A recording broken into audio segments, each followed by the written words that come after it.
So a couple days ago I talked about repairing canvas, and I showed this particular painting, which I called Madame.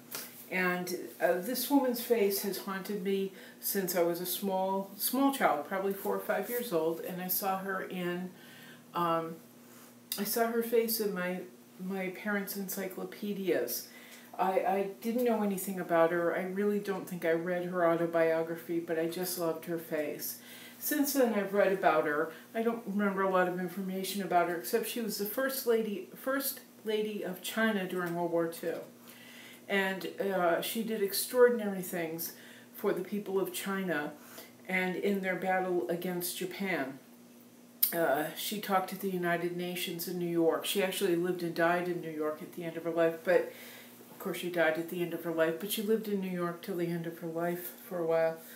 But she met with world leaders, and she was kind of an ambassador for China while being the First Lady. She's very charming, brilliant. She started public education in China. Like I said, I don't know a lot, and she seems to be lost to history. But it was her face as a child that got me. I do want you to read up on her, please, though, if you can. Mei-Ling, soon Mei-Ling, or Madame Chiang, the First Lady of China during World War II. She was really kind of a very strong and extraordinary figure and really well respected in the world community. As I said, it was her face that got me. I really fell in love with her face. But unfortunately, when I was moving from Virginia to here, the canvas got torn. I tend to be a little clumsy with my paintings, which isn't particularly bright, but I'm not always as careful as I should be. And I put this in the trunk, and it fell on something, or something fell on it, and it poked a hole right above her eyebrow. Now, a couple days ago, I talked about how to repair it. I showed the tape that you need, bookbinding tape. You can get it at Dick Blick. I, for some reason, buy black when I should probably buy white, because it would be less obvious on the back of the canvas. But it's what I bought, and it's what I use. So I showed to, pull the canvas together, put the tape on top, and then I put an iron on low heat on the tape to adhere it to the canvas and help pull it together. Now, this particular boo-boo didn't close completely. There is a small gap. There's probably an 1/8 of an inch gap in an L shape around where it was torn, and there's nothing I can do about it. What I did, though, was cover it with black gesso. Like you see here, this is how my paper... Oh, God, look at this camera all off. Wait a minute.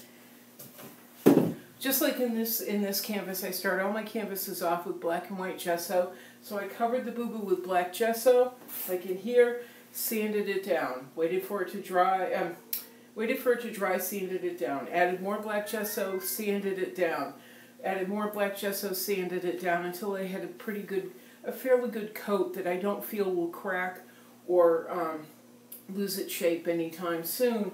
And then I started applying oils. And I certainly don't have the tubes that I used way back in 2011 when I originally painted this. I'm not even sure what brand I had. But this time around I used Gamblin's titanium, because I know what I'm talking about. Gamblin's 1980 titanium buff, sorry for the glare. And Lucas Studios turquoise, which is just a color I adore. I love titanium buff. And I love a turquoise, that Lucas brand turquoise, and then a titanium white by Gamblin also. And I've just applied a few thin layers on it. Now, I'm going to wait and I'll do it again. Now, the thing with the tear, there's very little I can do about it. And I know we all like to believe that our work has to live throughout time and, ensure that nothing happens to it. This one I'm going to have to not write off, but I'm going to have to look for other venues in order for it to live, if she ends up having a life of her own as a painting. Luckily, we live in a digital age where I can take a photograph of her or have her scanned, and then we can turn her into, keep her as more than just a painting that hangs on a wall in someone's house. She can be turned into other products, other items, I guess, other products and other items. I mean, for Michelangelo, even when Michelangelo was painting, he was like, oh, well, you know, this might not last forever, but doing the best I can. And his paintings have lived on because of the quality of the paint, the quality of the surface, etc. But he also didn't have access to digital media. So he didn't have the opportunity. Oh, it's a train going down somewhere, going down the street somewhere. Anyway, excuse me. He didn't have the opportunity to think outside of that box. So with paintings like this where I, boinked her in the head and poked a hole in her, I'm thinking about trying to think outside the box. There's a lot of things I want to do. I would love to have my paintings printed on fabrics. I would love to have some clothing made for myself personally, like suits and things, with the inside being fabrics with my paintings printed on them, or sections of paintings. There's a few things that I'd like to try, and there's a few things that I have in the works. Like at Blue Egg, right now we're working with a new printer, so we're looking at doing giclées and giclée stretched canvases and better prints than what I've had to offer in the past. So she has a future, but it's not necessarily 400 years in the future because of this little tear. But who knows? Someone may buy it and it may end up changing hands, and in the end get in the hands of someone who is far better at repairing paintings than I am. So that's the story of Mei-Ling. I am happy to see her repaired. Oh, and there was one more thing. I don't really like revisiting paintings. I think it's disingenuous for artists to go back and repair paintings that they had done years ago. But I'm redoing this one. I never liked the background. I think it felt anemic and half-assed and not finished. And I had some people in Virginia look at it. Okay, here's something weird.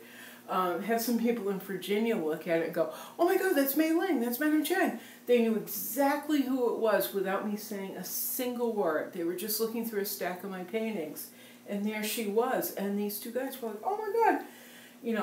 She has super fans. Even though she's lost to history, she has super fans. So that was very cool. But they didn't take the painting, and I'm glad, because as I said before the tear, they didn't take the painting before the tear. But before I poked a hole in her head. But as I started to say, before I rudely interrupted myself, the background was kind of anemic. It was grays and whites, and I was just not happy.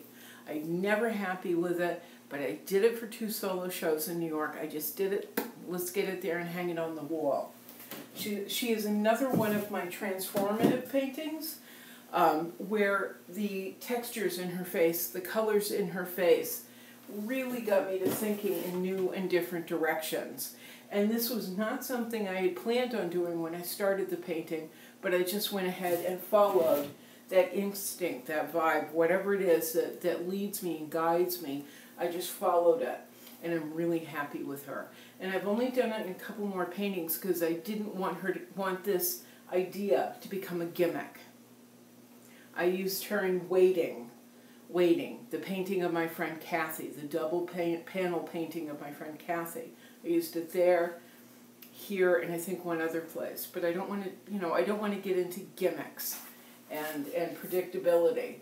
So I've used it here, and yes, people have really enjoyed her, but I've had the opportunity now to revisit her, and I'm putting in greens, grayish greens, using like a mixture of titanium buff, a really deep dark turquoise by Gamblin, and something else that I can't remember.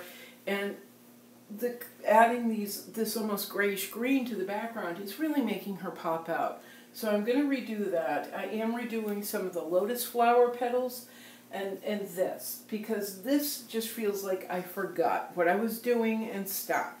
So I'm gonna just darken that up. Not change it too much, but just tweak it so I'm really happy. And I'm not thinking about it, 6 years from now, like you should have, as I have been over the past 6 years, thinking about her like, why did I leave her looking just so ugh? So that's where we are with Madame. I fixed her head. It's not forever, but I'm going to have her, probably have her scanned and have prints of her made. Because I do love her, and I love her more now that the background is getting fixed. Now the other day, too, I think it was just Monday, I talked about an illustration that I was working on of a friend of mine named Maggie. The camera's not really picking up the image particularly well. It's nighttime, and I never should film at night, but I'm doing it anyway because, you know, rebel me. So, of my friend Maggie. I saw Maggie, I was driving through a parking lot, and I saw this really extraordinary woman walking with this great posture and strength and cadence, and I just watched her walk across the parking lot. I'm on my scooter, and I'm watching her, and I'm going by her, and I'm staring at her, and I turn around, and I followed her into a restaurant, and I said, "Excuse me, my name is Beck Lane, I'm a painter, you can Google me. I do a lot of portraits and figure work, and I don't normally ask people this, but may I please take your picture and paint you?" So I've been working on a painting that's right over there. It's a double panel painting of the same image. It's about 5 feet tall, about 3 feet wide. But I got a little frustrated because it's not quite right, so I thought I'd try something else. So I went smaller. But in going smaller, I also decided to try this new technique I'm coming up with, where I'm using layers. I'm using transparency film, and sometimes a couple sheets of transparency film and white Bristol board. On the white Bristol board, I used aerosol and pencil, colored pencils, and then on the transparency board, I have several different colors and thicknesses of Sharpies, which hold well on transparency. I'm framing this up. The original idea was to send it to Miami, but Maggie's going to get it as a gift, a thank you gift for letting me paint her, because this is, I'm going to be doing another one to go to Miami, but this is only one image that I want to do of Maggie. I actually want to do another smaller painting of this particular thing, image. Oh my God, it's too late for me. It's too late at night, I get sleepy. I'm going to do another smaller painting of this particular image, and then there's several other things we want to work on. We had taken photographs of her using the Black Power symbol, which I think is particularly important at this point in history, in recent history, that I'd like to express for her. And, you know, anyway, she's just such a fantastic figure that I really would like to use her over and over again as kind of my cornerstone. I don't even know what to call it. What to call her. But anyway, my cornerstone go-to figure, maybe, for a while, or now, or maybe for the next 10 years. I don't know, but I really, she has so much energy and so much confidence and courage that she blows me away. So I'd like to use her image over and over again. Anyway, I think the kiddies have got it right. They're laying down sleeping, and I think it's time for me to go to bed too. But I wanted to share with you Mei-Ling and Maggie and where we are. And, yep, Betty bye time. All right, ciao. If I can get the button right. If I can get the button right. Ciao. Ciao. Ciao. Ciao. Ciao.